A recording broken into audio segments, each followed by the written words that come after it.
This session is now resumed. Prior to the suspension, business of the House was order number 1. To that we now revert. Thank you, Mr. Speaker. The honourable member for St. James South. Thank you, Mr. Speaker.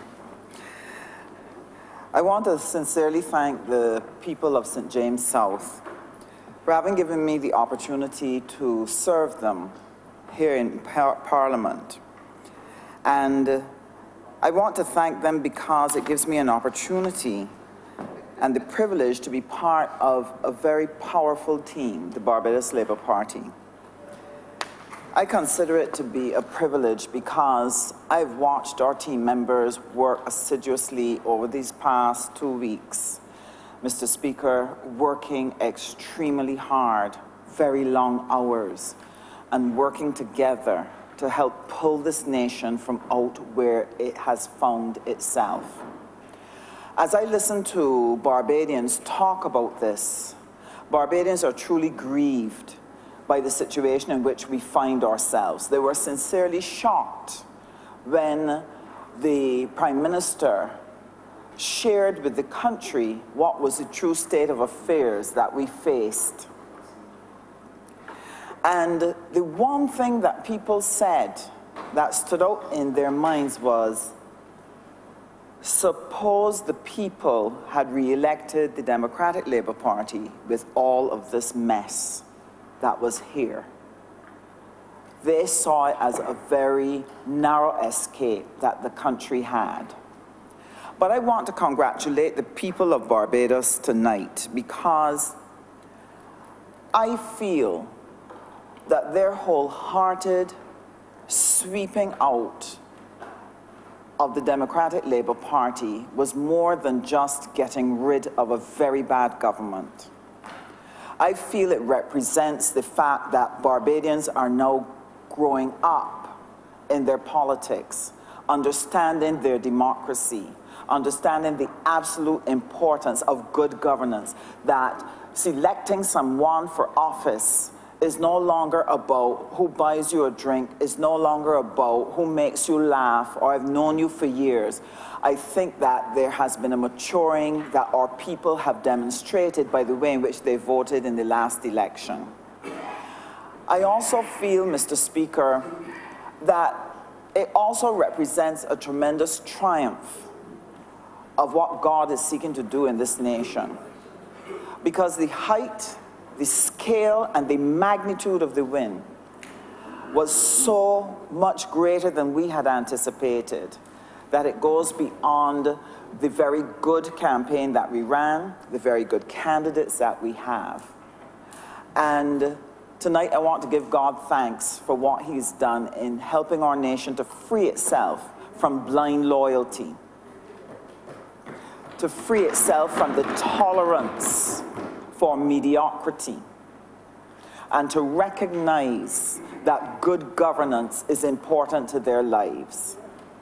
And therefore, I take it seriously that we have the privilege of being elected by the people of Barbados and to serve them at a time such as this.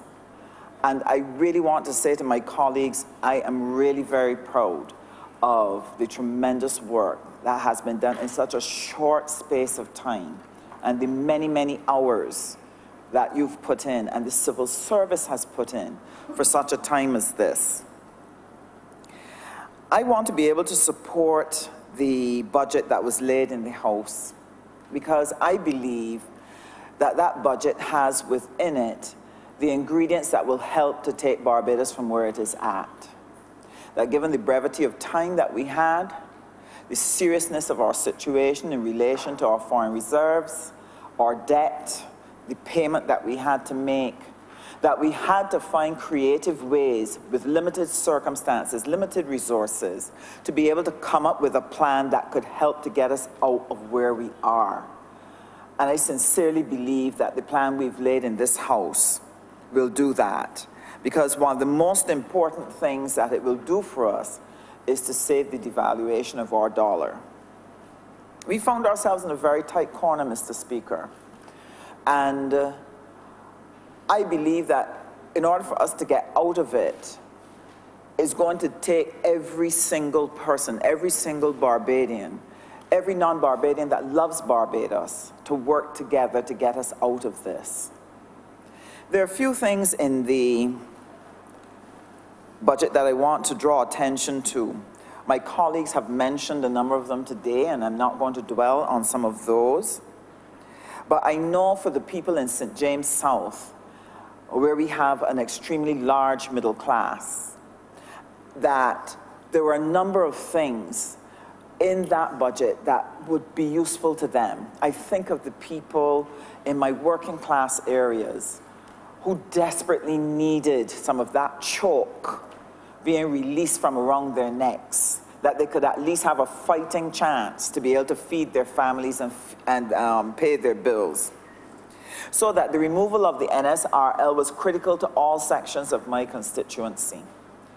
And what is important for me is not just that a bad tax has been removed, but that our people will have a chance, if there's full cooperation from the private sector, to be able to make prices reasonable again. I have been shocked as a woman and as a wife myself going to the supermarket to see the escalation in prices and wondering how people who work for $200 a week and $300 a week going to the same supermarket and shops that I have to go to, how are they putting food on the table? I think about the elderly on pensions, limited pensions, who have to face the same thing, who have light bills that are as big as mine.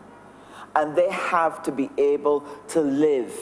And I've seen the impact over the years in St. James South. I've seen the deterioration of their circumstances. And therefore, I welcome with open arms the policies that we've put in place and what we've passed here that will remove that NSRL. The people of St. James South are also deeply grateful for the wage increases for the civil servants, because we have a lot of them. And they have been on tight situations for a very long time and have been very stressed. And a lot of them have experienced the danger of losing their homes, of being unable to meet obligations that they honorably undertook when things were better, but now find with the increasing cost of living that they cannot honor their bills. One of the things that was meaningful to me when I was walking through places like West Terrace and Husband's Gardens, parents were deeply concerned about the access to university. And our pledge to restore free university to all of our children, I want to say to the House, is very, very welcome by the population. Very welcome. But there's a category of person that I want to draw to the attention of the House, and that would be business people, especially small business people. I have a lot in St. James South, and they are across the whole spectrum of business. Many of them have their own businesses. Some might be selling vegetables, some might have a construction firm, some might have a retail business. Many of them offer services. And one of the things that has been a difficulty for them throughout this period under the past DLP administration is their liability to government. The VAT that they owe, the income tax that they owe, the NIS that they owe. And this has come about, one, because the difficult economic circumstances made it difficult for people to continue to meet those payments and to honor their obligations. The past administration said to them at the beginning of the crisis, we want everybody to hold together. Try to hold employment, because people have families and they have children to feed. Try to hold the employment. But if you say to businesses to hold the employment, something else will give. And in this case, the obligations to government ran behind. And because of the way in which the tax is structured and the interest and penalties are structured, because it's on compound interest, it very quickly runs away from a business. So after a while, it makes no sense trying to chase it, because the mounting interest and penalties sometimes doubles and triples what you actually owe. And this has been a deep fear for businesses across the country. They dare not raise their voices if they are guilty, and therefore they mutter under their breath but would not come out and say anything. What I found reprehensible was in the last administration, whenever they gave a tax amnesty, they did it for 2 months or 3 months, Mr. Speaker. Now that suggests that you believe that businesses were just not paying, got the money on the bank somewhere, and that when you give the amnesty, they'll run on the bank and bring it and pay it. Obviously disconnected from the reality that was happening, that if the country was going through an economic crisis, that incomes would be down in businesses, and therefore their capacity to honor and pay those obligations would not be there. And therefore, if you only give a 2-month or 3-month amnesty, there was no way they could come up with all of the money, because the government said they wanted all of the money. And this put so much strain on those businesses, when what they were doing at the time was trying to hold employment for as long as they could.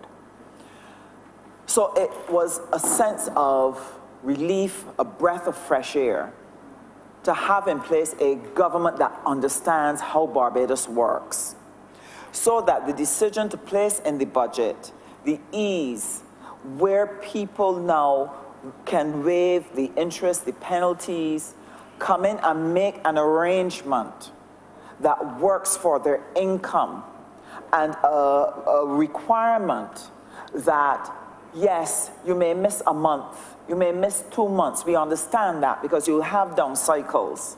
To me, that showed compassion, deep understanding of our circumstances. And on behalf of small businesses and businesses across the country, I want to sincerely thank the Minister of Finance, the Prime Minister of Barbados, for a very thoughtful inclusion of this provision to help businesses, to give them a fresh start. And this is important. This is important because if we are going to help them to be able to be the vessels that will carry the economic growth which we have to generate, we have to make sure that they are in good order in order to be able to help carry the growth and bring the growth that we need. And so relieving them of that has certainly been a good start and will help to position them to be able to work alongside of us to bring this economy out.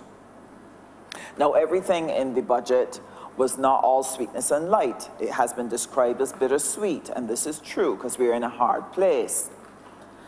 So we've had a situation where there are a number of taxes that have been placed on the population, but what I like about it is that it has tried to spread that pain across many different groups so that everybody is carrying some of the load.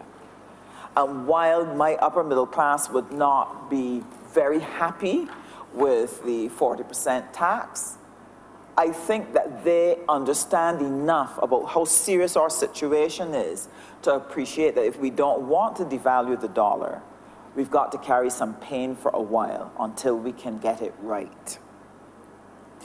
But there are two things that were particularly poignant to me in this particular budget that I want to share with my colleagues and with you, Mr. Speaker. And one is the rewiring for Haynesville. Mr. Speaker, I've had constituents call me and say, Ms. Husbands, you need to come and look at this. And when I go into their units, Mr. Speaker, the wires are exposed, the boxes are open, the light switches are coming off the wall, breakers are tripping, smoke is coming out of the outlets. They cannot put on the washing machine at the same time that they have the TV on. Because of the danger of fire, Mr. Speaker, women tell me how they don't sleep easy at night because every time they hear a noise that sounds like it could be a spark or something going off in the house, they have to get up and run downstairs to check to be sure. They shared with me about being at work and dreading getting a call. And why? Because we would have had 4 fires in Haynesville as a result of the electrical wiring. Because those units, Mr. Speaker, are over 40 years of age, and the electricity is not designed to carry modern day appliances. The whole voltage and so on is wrong. And they have been in desperate need of rewiring. So when in the budget, I saw that we were able to find at least $2 million to respond to this very real need that people have, not just in Haynesville, but in Silver Hill, in the Pine. These are problems that are all across the housing areas. I was very pleased that something like this caught the attention of our economic team, and in compassion, they placed some money in the budget to be able to deal with this. And indeed, sir, it is timely. It is timely because 2 weeks before the election, while my constituents kept calling, I went down to see what was the problem. And he said, I went to take a shower, and when his hand touched the pipe, the electrical shock came through the water and had him bound to the pipe.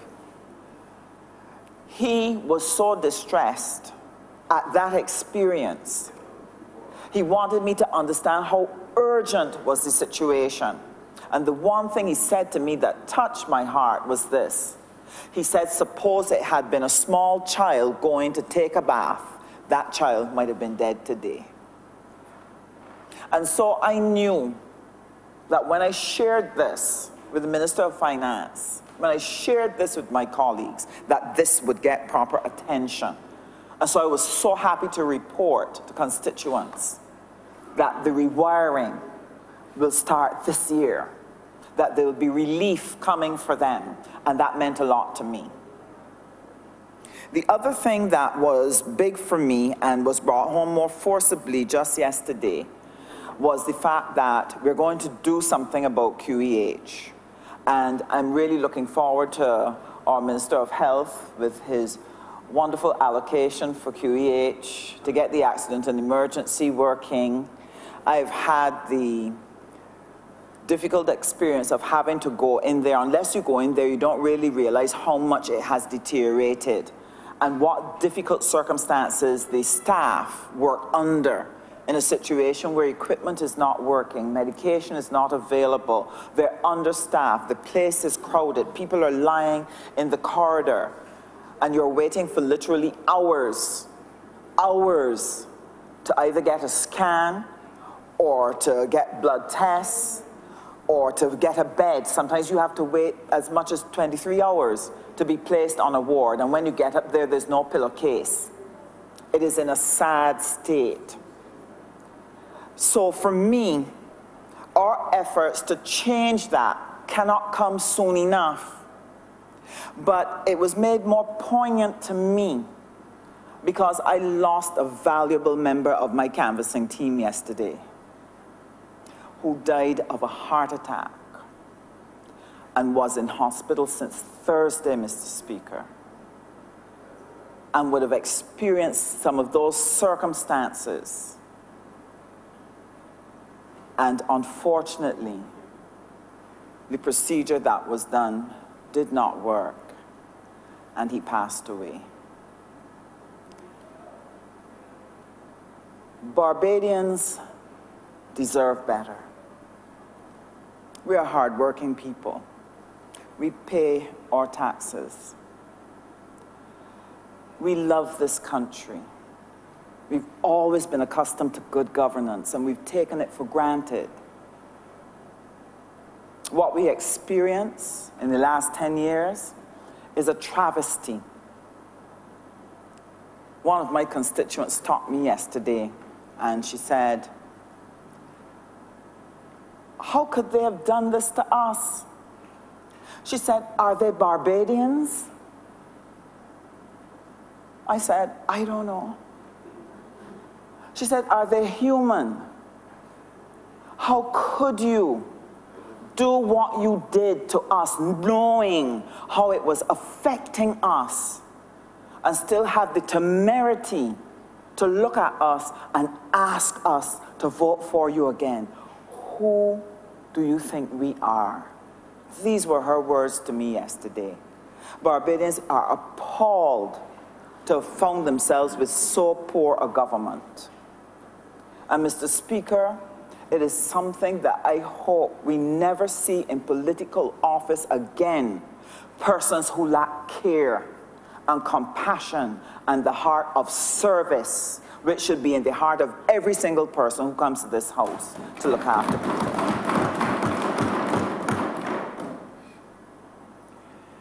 We've put a budget to help us get through a very difficult fiscal space. And we've sought to help the most vulnerable, the pensioners, people without work, people who want to start a business. And this is in an effort to help ease some of the pain coming from some of the measures that we have to implement. But Mr. Speaker, this is not the end of what we're doing. This is only the beginning, because the most important thing to us going down the road is to generate economic growth. Our leader, the Honourable Member for St. Michael Northeast, while she is dealing with how do we protect the dollar, how do we deal with the IMF, how do we deal with the sewage project, how do we deal with the buses and the roads, at the same time, her eye is on how are we going to generate growth down the road. And she has tasked every ministry, identify in your ministry something that we can do that will generate growth for this economy. Because our eye as a team is on the prize of putting Barbados back to where it can be, where it can punch above its weight. That is our goal, Mr. Speaker.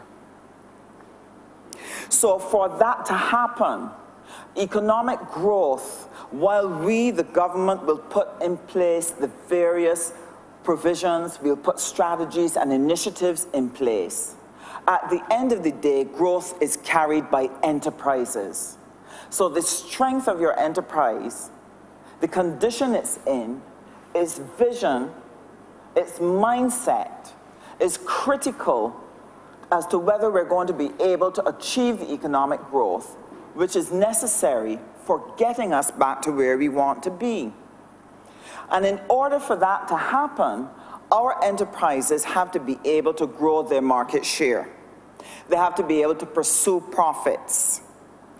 Now, what has happened in Barbados in the past, because many of our businesses have been reluctant to move out, to stretch, what they have opted for in relation to growing their profits is not to go out and find more customers, go and find new markets, go and find new innovations or new products or services to offer the population.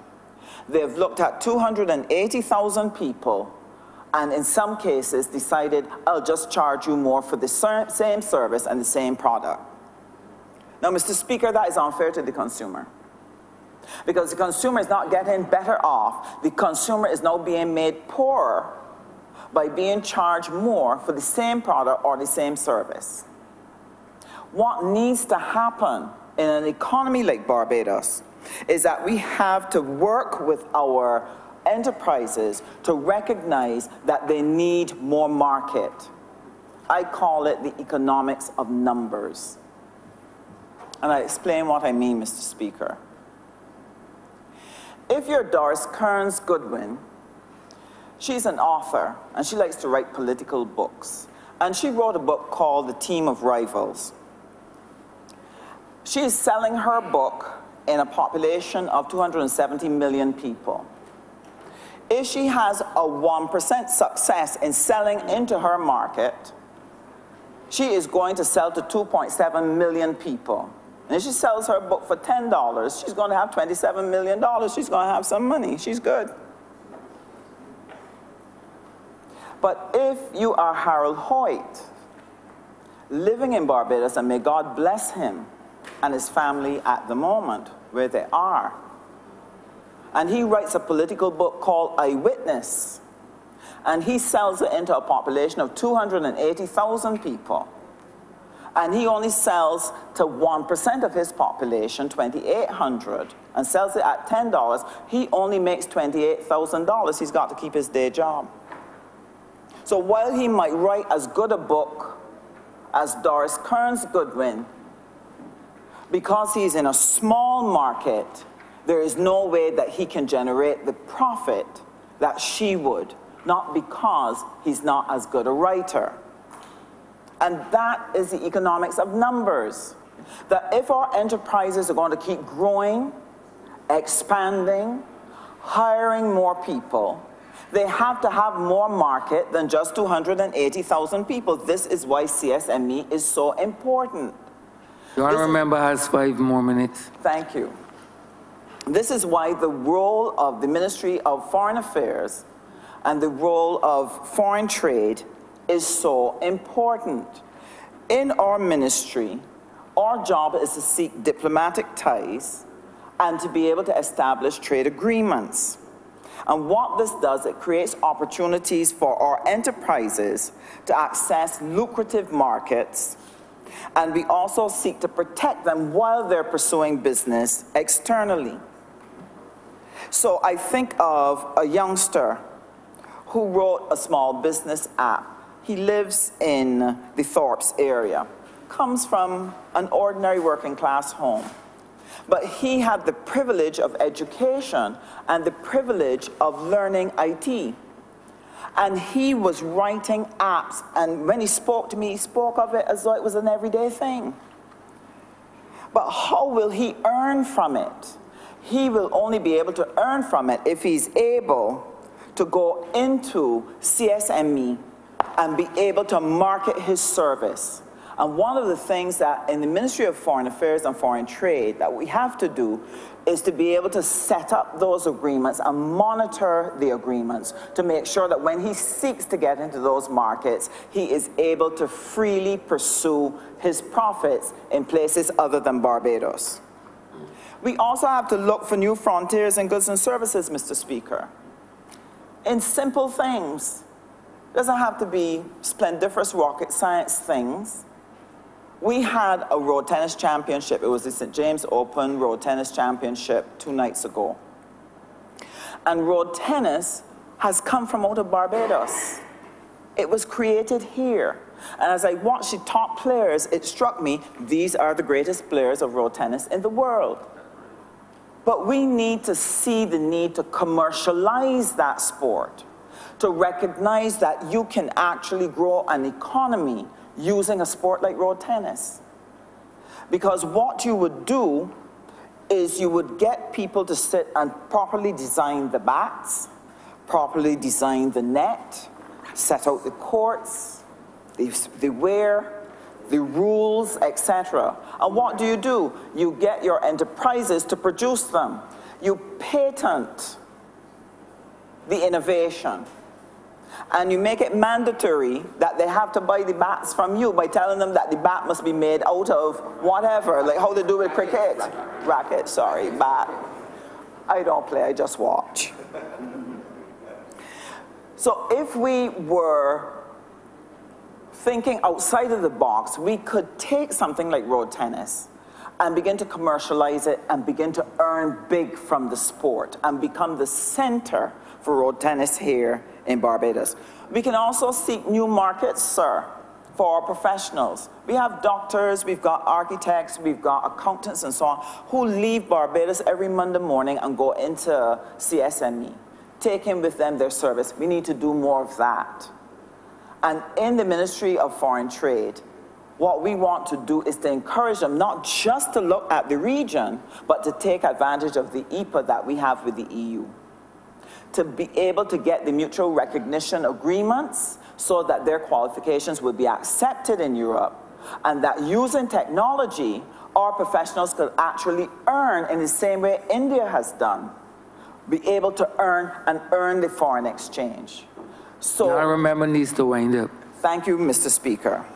So when we speak, therefore, of every Barbadian having a part to play in taking Barbados forward.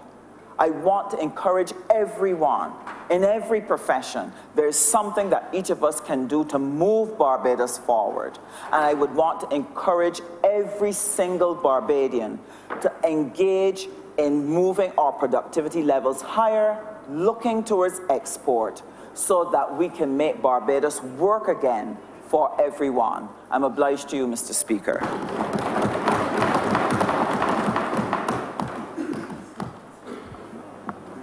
The Honourable Member for Christchurch West Central. Thank you, Mr. Speaker. I first want to say thanks to God Almighty for allowing me to be here. The book of Psalms 136 says, "Give God thanks for He's good, and His love endureth forever."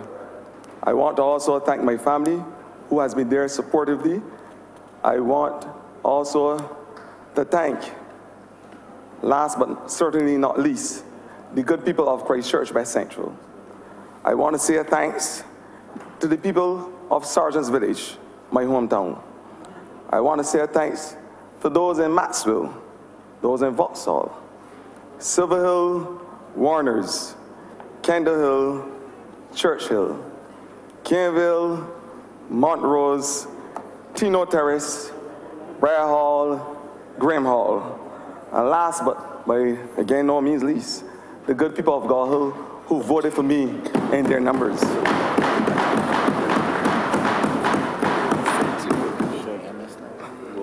Mr. Speaker, sir, I also want to thank the Member of Parliament for St. Michael Northeast, the Honourable Prime Minister, for reposing the confidence in me to be able to champion the cause of the young people in Barbados as the Minister of Youth and Community Empowerment.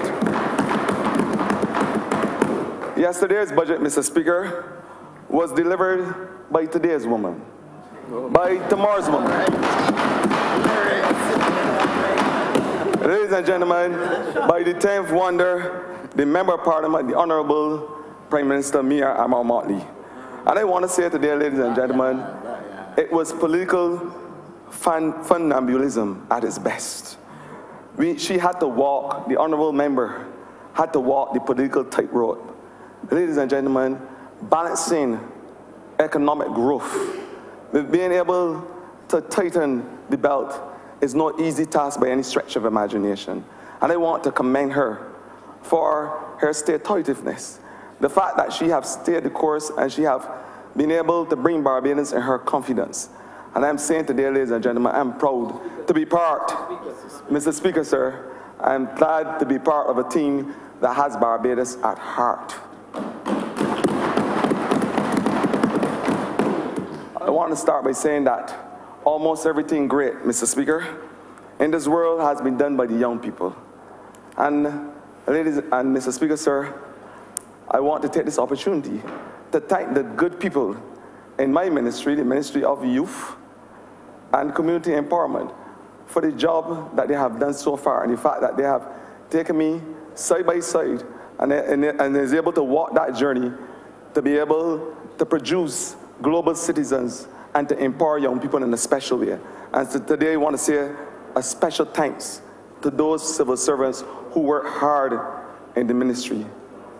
I want to say, Mr. Speaker, that we are going to tap in to the creative imagination of our young people. We are going to use the young people in this country to buttress Barbados' effort.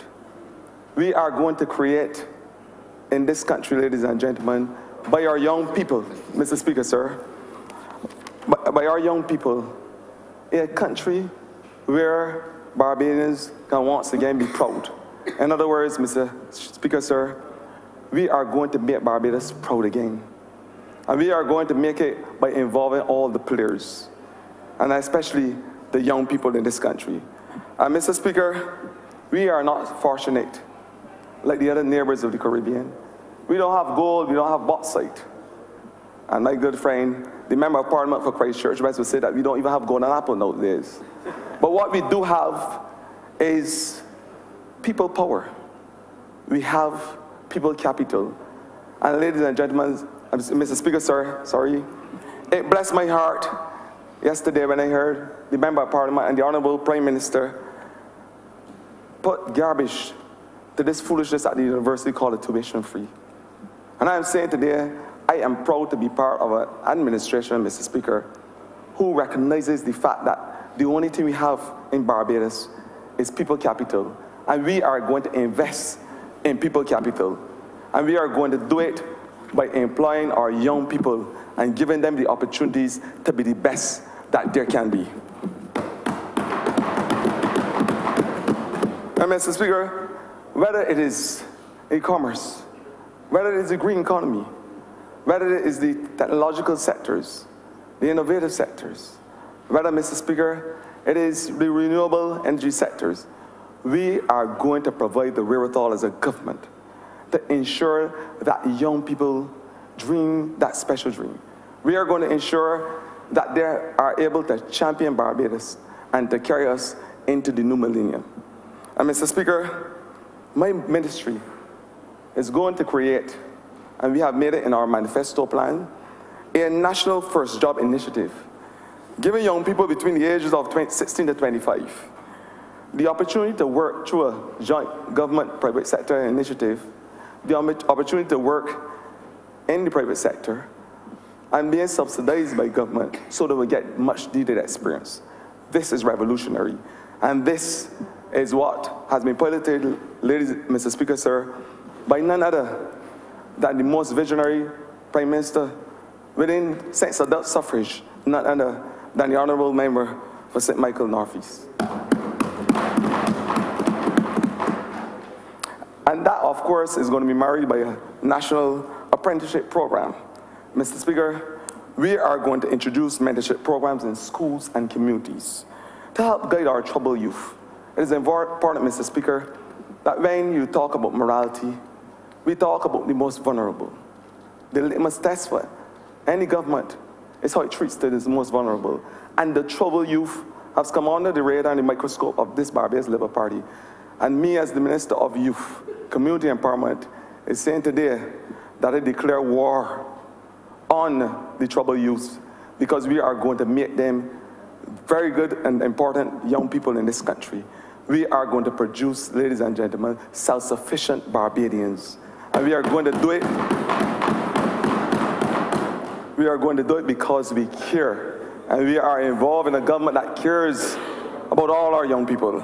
Mr. Speaker, we are going to give young entrepreneurs the opportunity through what we call a Genius Award of $250,000 for any young entrepreneur who has the imagination and provide the constructs to create an innovative concept or project that can help catapult Barbados.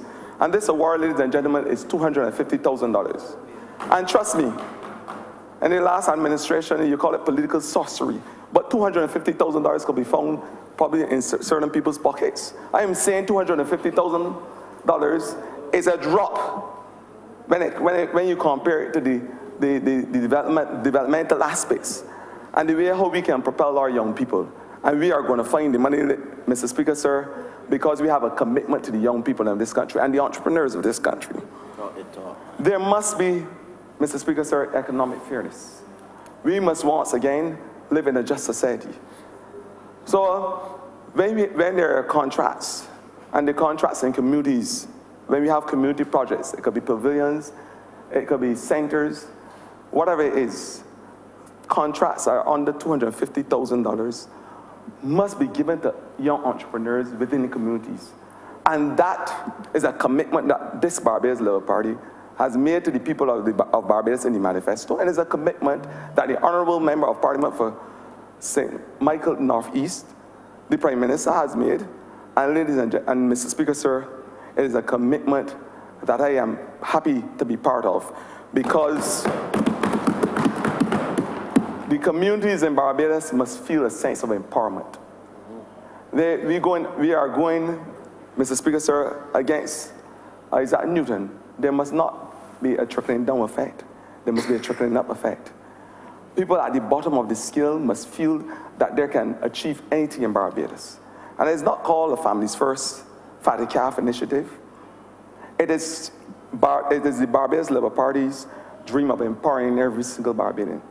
And we will provide the wherewithal, we will provide the finances to ensure that young entrepreneurs, community practitioners, whether the artisans, whether it is the persons who are involved at whatever level, to be given the opportunity to bid for contracts. And once the contract is under $250,000, we will make sure that they get a look in at these contracts. So it will be, business will be done different in this country because we understand that we must open the umbrella to encompass every single Barbadian, and especially our young entrepreneurs.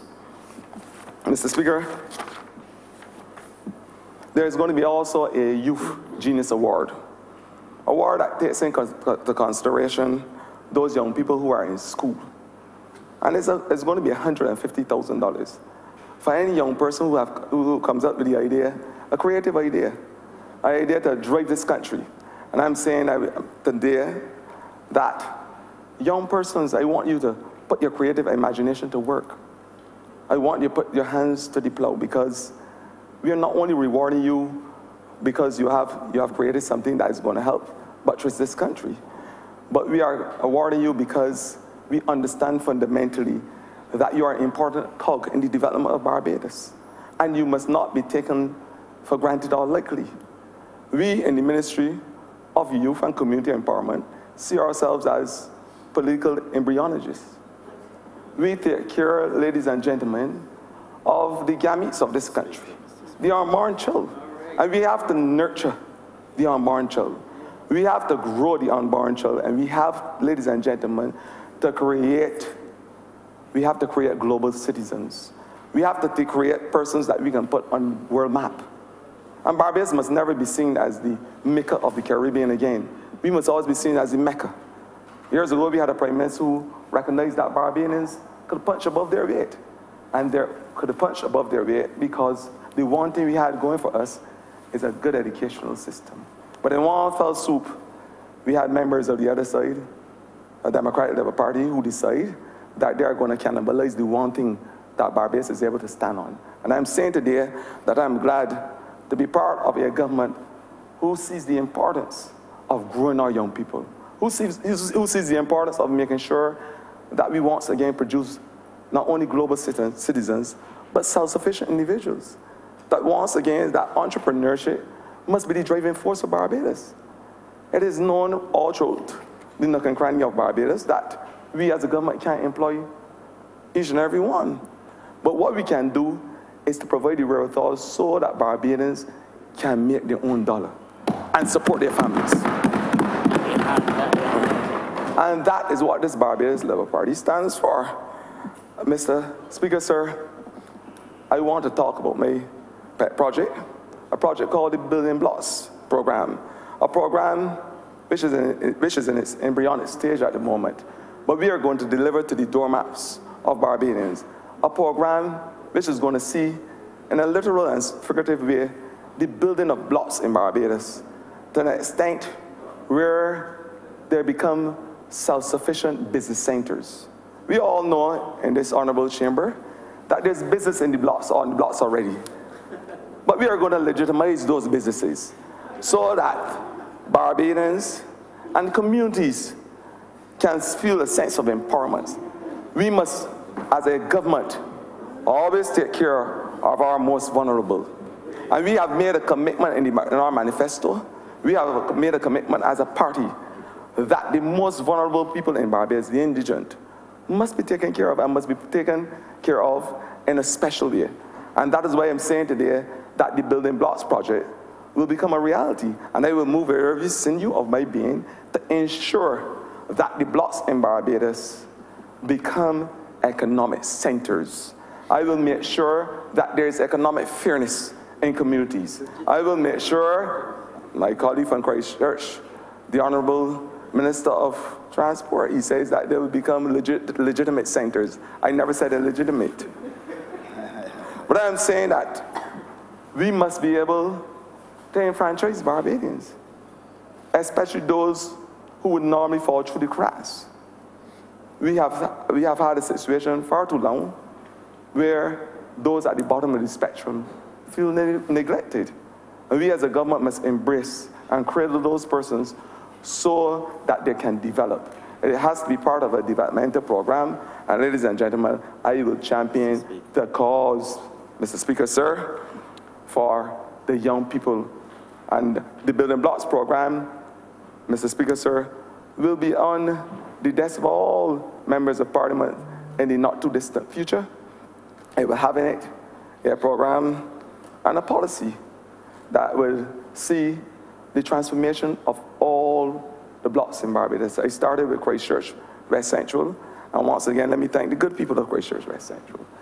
But I started the block program. Please don't forget St. Michael Central, Honourable Speaker. Mr. Speaker, I'm sure that you have persons that would take care, but it is an all-inclusive plan and a holistic one too, Mr. Speaker, and you will be included as all members of this Honourable House.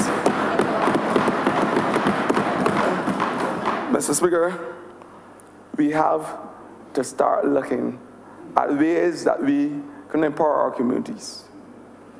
We must see ourselves as a community, and we may go against the rule of thumb. Hillary Clinton wrote about a family raising a child. But persons may argue a community may not raise a child, and I may agree with it. A community may not raise a child. A village may not raise a child. But if a community and a village sees itself as a family, that village or community can raise a child. We must once again provide the avenues where villages see themselves as families, where the family concept of raising a child becomes a norm in Barbados, where that there's an auntie, like the Honourable Member of St. Thomas, who I call Auntie Cindy. We must have an Auntie Cindy in every neighborhood. We may have, like I heard the Honourable Member for St. Andrew, I haven't forgotten you, Mr. Chairman, the Honourable Member. We must have an uncle as well, not a grandfather, Uncle George. And that uncle must be able to guide our young people. That uncle must be able to nurture our young people and be responsible to put that young person in a position where he has all the guidance necessary to be a productive citizen in Barbados. And we can only do it if we see ourselves as a family. And I'm saying today, Mr. Speaker, sir, in this honourable chamber, Barbados must see itself as a family. Barbadians, once again, must not only be great, Barbadians and Barbados must be proud. And to this end, Mr. Speaker, sir, I wanted to say that I am thankful for the opportunity, and in closing, I am thankful for the good people of Christchurch, West Central, and Barbados. Mr. Speaker, and this honourable chamber, I am obliged. Thank you.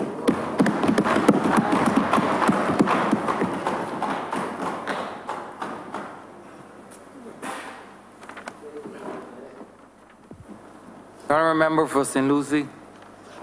Mr. Speaker, I rise tonight to give my wholehearted support to the budgetary measures brought by the Honourable Member for St. Michael Northeast, Prime Minister of this country, yesterday. But before I do so, sir, I want to quote the words of the writer Sam Cooke. It has been a long time in coming, but a change has come.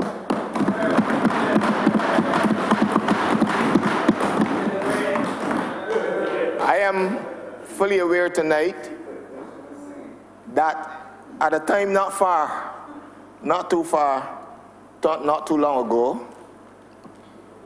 when in such debates, the members or the constituents of St. Lucie would have turned off their televisions at a time like now. But my messages keep coming. Prior to this, when are you speaking? So I know that they are all glued to their televisions at this moment.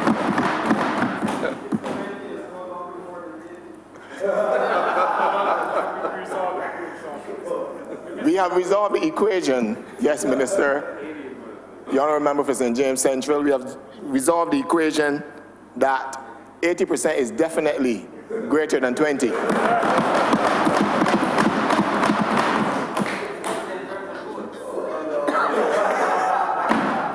I want to give thanks to God, first of all, and I want to thank the people of St. Lucie from Allendale to Avistown, from Bentham's to Bourbon to Broomfield, from Cavefield to Clinkers, and throughout the entire constituency. 2 districts too numerous to mention, right down to Judge Gap. I want to thank you from the bottom of my heart tonight for affording me this opportunity to sit as your Member of Parliament to represent your cause in this honorable chamber. I also want to take the opportunity to congratulate the Honorable Prime Minister and her team for moving with alacrity to get Barbados back on track. We inherited a government, indeed a country, that was not just limping, that had apparently was on its deathbed. We inherited a government that had virtually been operating like autopilot. Mr. Speaker, sir, the question was asked today by the Honourable Leader of the Opposition, and prior to today, how did we get here? And I can speak particularly in the Ministry of Transport, Works and Maintenance. When we look and we examine some of the contracts and the happenings within that ministry, we understand how Barbados got where it is. Contracts, as the saying would go, like Bush. I hope it's not unparliamentary. Contracts given at will, enormous amounts, in some instances as we looked, for things that could have been done by persons already employed within the ministry. We have found wells being dug at $25,000, $30,000, $40,000. And this information will definitely come back to this House because we have to look at these things. And the question was also asked today, Mr. Speaker, and actually the action put forward, somebody needs to be accountable and held really accountable for these happenings. For when you have a situation where a well could be dug at $40,000, and in the case of the Sanitation Service Authority, as we noticed mentioned in the budgetary proposals yesterday, where you went a D9 and equipment for $33,000 a week, that money could have been well spent purchasing buses, trucks, sanitation trucks, equipment, and so on. But we saw squandermania at its height throughout the past 10 years of the Democratic Labour Party administration. And this is what this government has had to deal with. But we have not sat down, Mr. Speaker, and complained and moped and groaned. The team of the Barbados Labour Party and the economic team led by the Prime Minister sat down, got to work, and recognized there was work to be done. And in just 2 weeks after assuming office, we've been able to bring a budget to this House and to let Barbadians know. We remember the Honourable Prime Minister spoke then. She wasn't Prime Minister then. She said, give me the vote and watch me.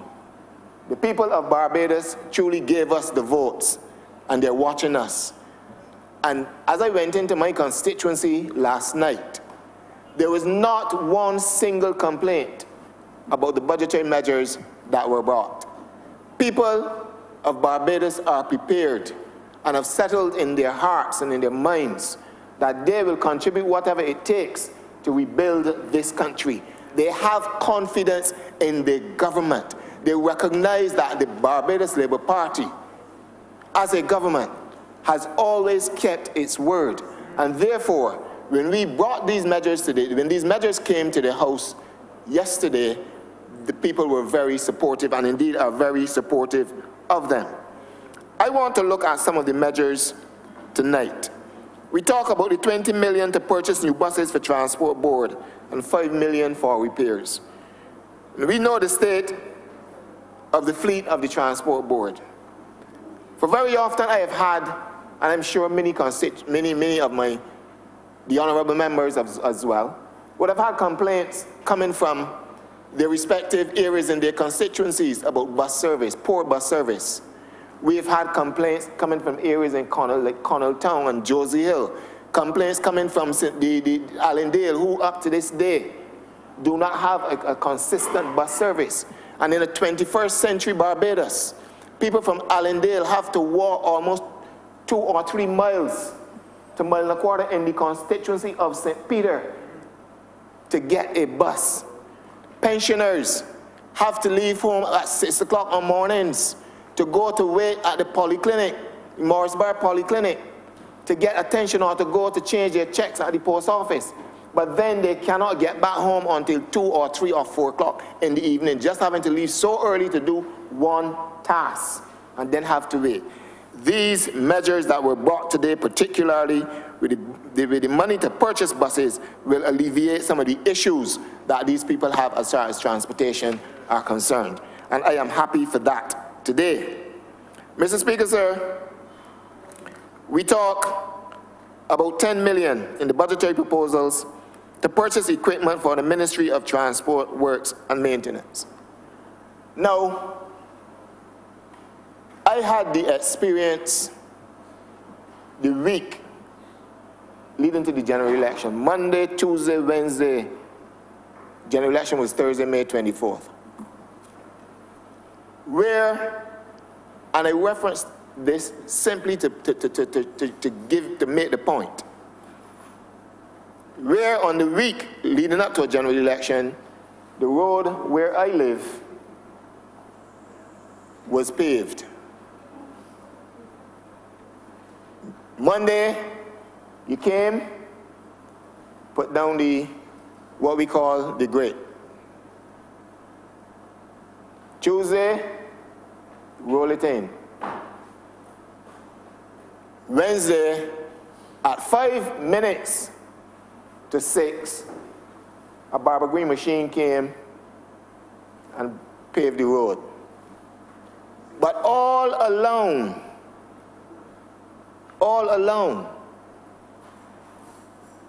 the workers at the depot were telling me we do not have equipment. We need equipment, even what we are doing here. Not the right material. These are things that happened under the previous administration. And one of the things I want to refer to tonight is that when we purchase equipment, Minister, Honourable Member for Christchurch West, we have to make sure measures are put in place to safeguard the equipment.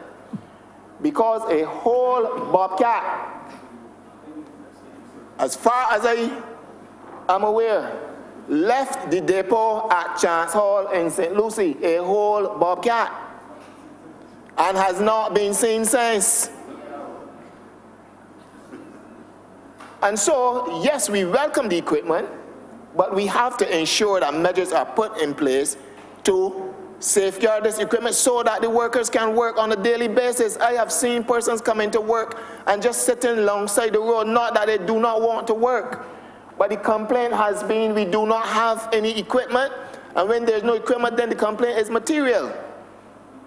So I'm happy tonight that the Honourable Prime Minister has seen it fit to put in the budget some funds where equipment can be bought to service the depots at Haggett's in St. Andrew, Chance Hall, Jerusalem, not forgetting the Honourable Member of St. Peter, and Prospect. Prospect, at least, so that people can come to work and do some work. And that would ease the strain off of central government, so to speak, in terms of fixing roads, having to have major contracts to fix roads and so on. And I'm happy for that tonight. Mr. Speaker, sir,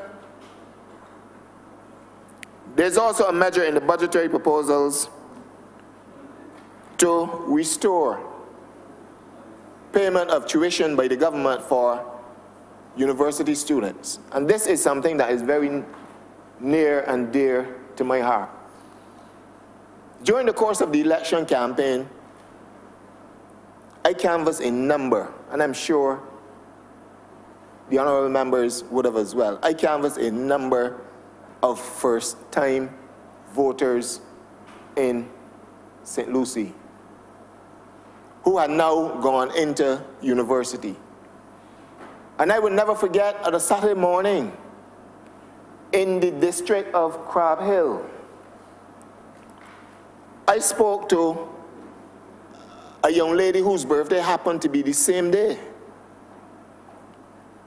And she questioned, as a first-time voter, she questioned me on the promise that we had made with regards to restoration of the payment of tuition fees at the University of the West Indies. I said to her, we have committed to it and we will do it. I can personally go back to visit her now come Saturday morning, and said, promise made, promise kept.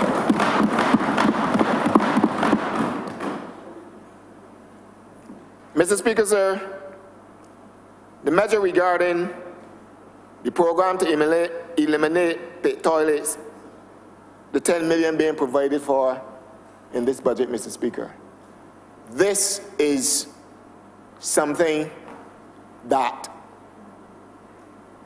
will be far-reaching and affect the lives of many, many of our people. I live in a rural constituency. I understand what it is to have a pit toilet. That is where it started. That is where it started. I have seen, and even as recently as yesterday, I spoke with a constituent, and I'm sure there are a number of them across Barbados, whom even at this age, I remember when I first entered politics, I had to write the Rural Development Commission to have waterborne facilities put in place for a 90-year-old pensioner. There are persons of that age today still. Yesterday I had the opportunity of speaking with one of them, and they expressed thanks at the program to be put in place, and they hope that they would benefit. So I would say to the Honourable Minister of Housing and Rural Development, I will be writing you early, sir, to ensure that this person and other persons in my constituency, as much as is possible, benefit from this program.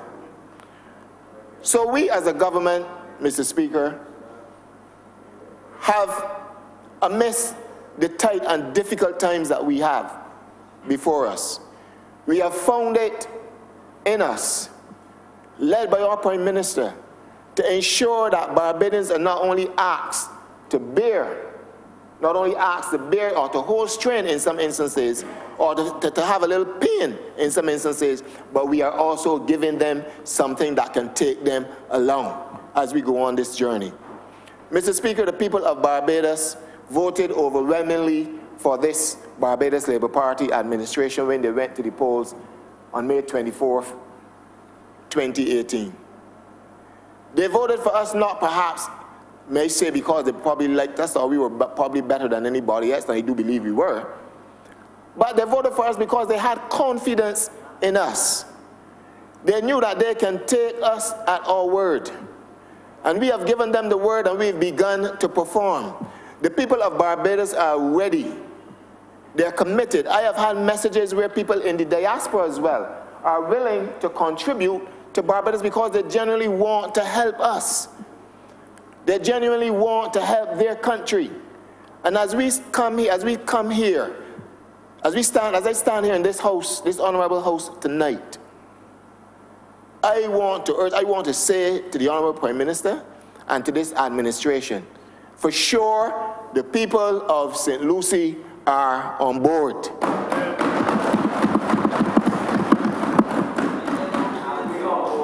The people, thank you, the people of St. Lucie from up north are willing to work with this administration. They say we are willing to hold strain for a while, and we will do what we have to do. And I say to you tonight, as I stand to represent them as part of this administration, we are going forward. Forward ever, backward never. I'm obliged to you, Mr. Speaker.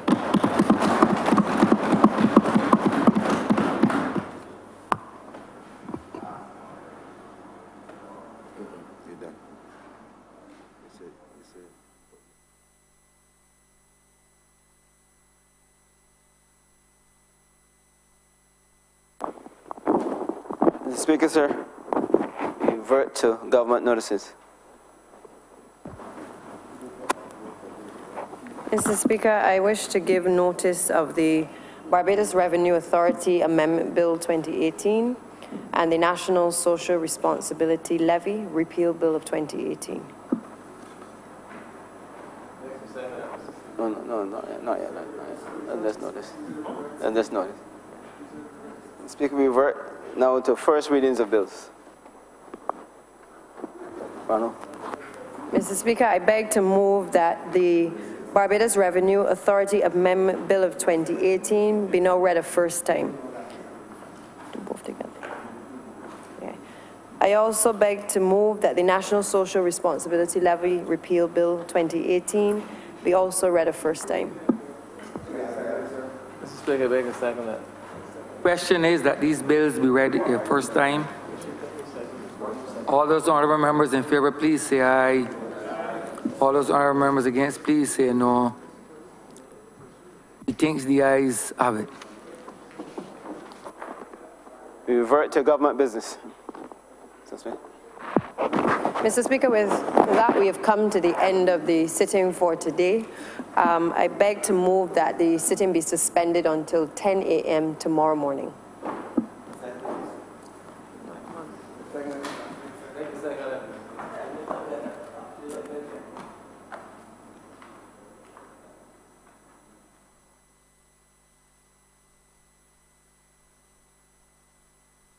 Question is that this honorable house be suspended until tomorrow at 10 a.m. in the forenoon.